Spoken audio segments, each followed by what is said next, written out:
Perkenalkan, kami dari kelompok 5 yang beranggota saya Manda, Saya Aziza, Saya Alika. saya Erisa. Saya Sena, saya Rafli. Kami ingin menjelaskan tentang Penentuan biaya variabel dan pelaporan segmen. Dengan mata kuliah Akuntansi Manajemen dari Ibu Analisa SEMAK.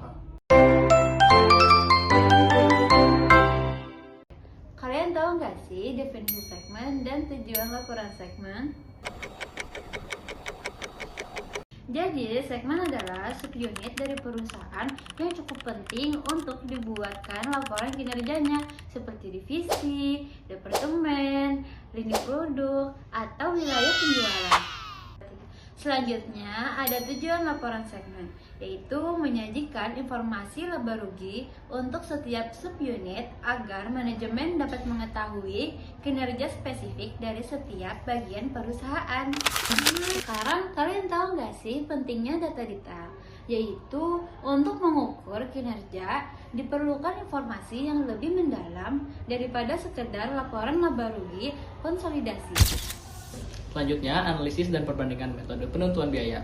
Bagian ini membandingkan dua metode utama, yaitu full costing dan variable costing. Metode full costing yaitu membebankan seluruh biaya manufaktur yang di dalamnya termasuk bahan baku, tenaga kerja langsung, overhead variabel, dan overhead tetap ke dalam biaya produk. Overhead tetap baru diakui sebagai beban ketika produk tersebut terjual.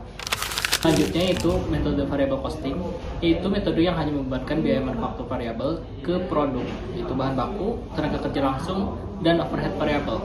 Overhead tetap diperlakukan sebagai beban periode dan langsung mengurangi pendapatan pada periode tersebut secara total.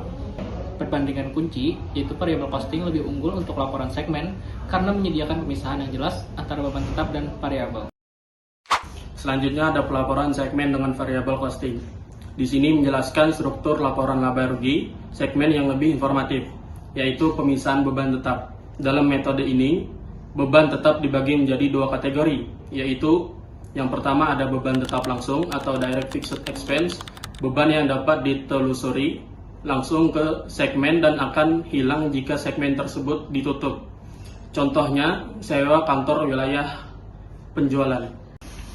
Yang kedua ada beban tetap umum, yaitu common fixed expense. Beban yang digunakan bersama oleh dua segmen atau lebih dan tetap ada meskipun salah satu segmen dihapus. Misalnya gaji CEO. Selanjutnya ada margin kontribusi versus margin segmen. Margin kontribusi adalah hasil penjualan dikurangi total biaya variabel. Sedangkan margin segmen yaitu hasil setelah margin kontribusi dikurangi beban tetap langsung. Dan ini adalah ukuran profitabilitas segmen yang sebenarnya dalam menutup biaya tetap umum perusahaan. Memasuki evaluasi kinerja manajer. Hal ini mengaitkan antara klasifikasi biaya dengan tanggung jawab manajerial. Yang pertama, biaya terkendali atau controllable cost. Biaya yang dapat dipengaruhi oleh keputusan manajer tertentu. Contohnya seperti biaya bahan baku di departemen produksi. Berikutnya yaitu biaya tak terkendali atau uncontrollable cost. Biaya ini yang tidak dapat dipengaruhi oleh manajer, contohnya seperti alokasi biaya dari departemen lain. Yang terakhir yaitu peran evaluasi. Hal ini untuk mengevaluasi manajer secara adil. Klasifikasi biaya ini juga harus dipisahkan agar manajer hanya dinilai berdasarkan faktor-faktor yang berada di bawah kendali mereka. Selanjutnya, perencanaan dan pengendalian. Jadi di sini dijelaskan bagaimana sih data biaya itu akan digunakan untuk masa depan. Nah, pertama itu adalah perencanaan jangka pendek. Margin kontribusi sangat berguna untuk memahami pengaruh perubahan volume terhadap laba secara cepat. Kedua, keputusan jangka panjang. Margin segmen digunakan untuk mengambil keputusan strategis seperti alokasi sumber daya atau memutuskan apakah suatu segmen harus dipertahankan atau ditutup. Ketiga, pengendalian melalui CPA, Customer Profitability Analysis atau CPA, digunakan untuk mengukur profitabilitas setiap pelanggan atau kelompok pelanggan agar perusahaan dapat memberikan pelayanan yang lebih efisien dan efektif. Kesimpulan dari video ini bahwa variable costing memberikan transparansi yang lebih baik dalam pelaporan segmen. Penekanan bahwa pemahaman mengenai biaya tetap langsung versus umum adalah kunci untuk evaluasi kinerja dan pengambilan keputusan yang tepat bagi perusahaan. Studi kasus penentuan biaya variabel dan pelaporan segmen. Perbedaan penentuan biaya variabel atau PBV biaya penuh atau PBP. Dari klasifikasi pertama ialah biaya produk. Dari metode PBP terdiri dari biaya bahan baku, biaya tenaga kerja langsung, dan biaya overhead pabrik variabel.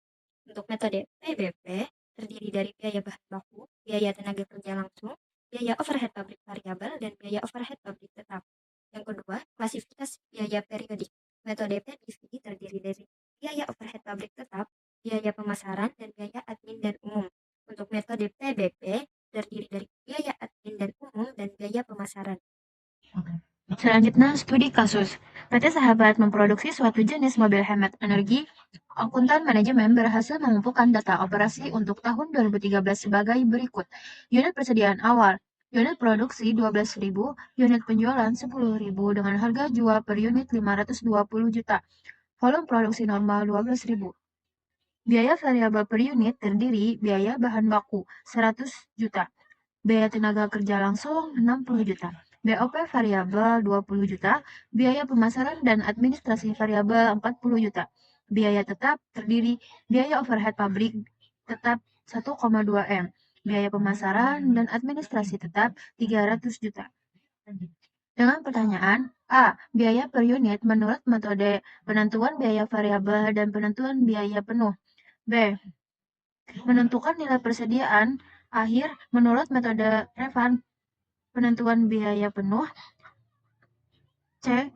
Buat laporan laba rugi segmen dengan metode penentuan biaya variabel dan penentuan biaya penuh. Biaya per unit menurut metode penentuan biaya variabel dan penentuan biaya penuh. Biaya bahan baku pada penentuan biaya variabel sebesar 100 juta. Biaya tenaga kerja langsung pada penentuan biaya variabel 60 juta.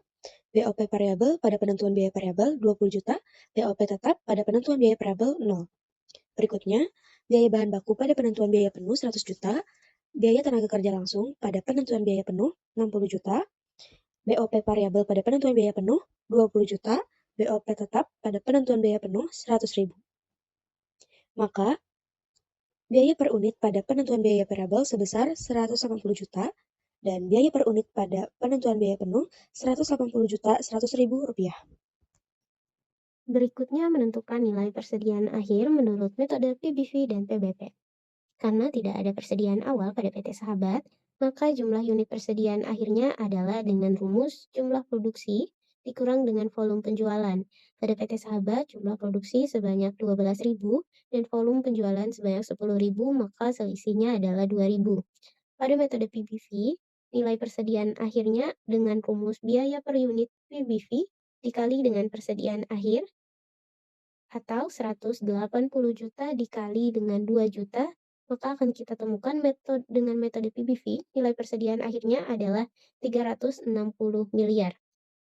Berikutnya pada metode PBP, nilai persediaan akhirnya adalah 180 juta 100.000 dikalikan dengan 2.000, maka kita temukan sebanyak 360 miliar 200 juta.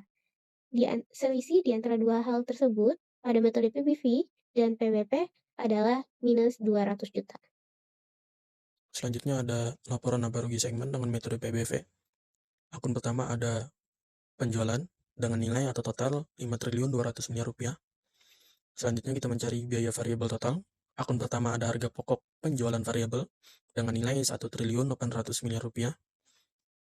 Yang kedua ada biaya pemasaran dan administrasi variabel dengan nilai 400 miliar rupiah.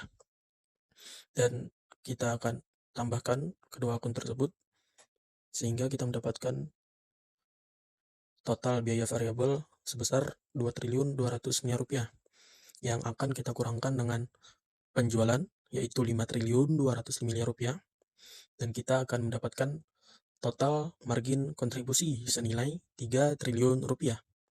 Selanjutnya kita mencari biaya tetap total. Akun pertama ada biaya overhead pabrik tetap dengan nilai 1,2 miliar dan biaya pemasaran dan administrasi tetap dengan nilai 300 miliar rupiah yang akan kita tambahkan kedua akun tersebut sehingga kita mendapatkan biaya tetap total sekitar 1,5 miliar rupiah yang dimana kita akan kurangkan dengan total margin kontribusi dan kita akan mendapatkan laba operasi sebesar 2.998 miliar 500 juta rupiah. Kemudian buat laporan laba rugi metode penentuan biaya penuh. Pertama, menghitung penjualan.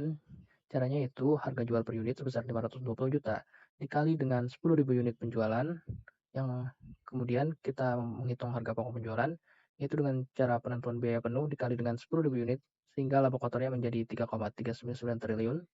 Kemudian menghitung biaya pemasaran dan administrasi dengan cara biaya pemasaran dan administrasi tetap tambah dengan biaya pemasaran dan administrasi variabel dikali 10.000 unit, yang hasilnya sebesar 400 miliar 300 juta rupiah, dan menghasilkan laba operasi sebesar 2.998 miliar 700 juta rupiah.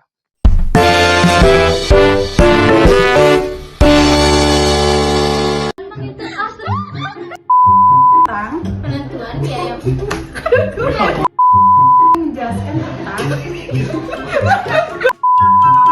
dan saya Risa. Saya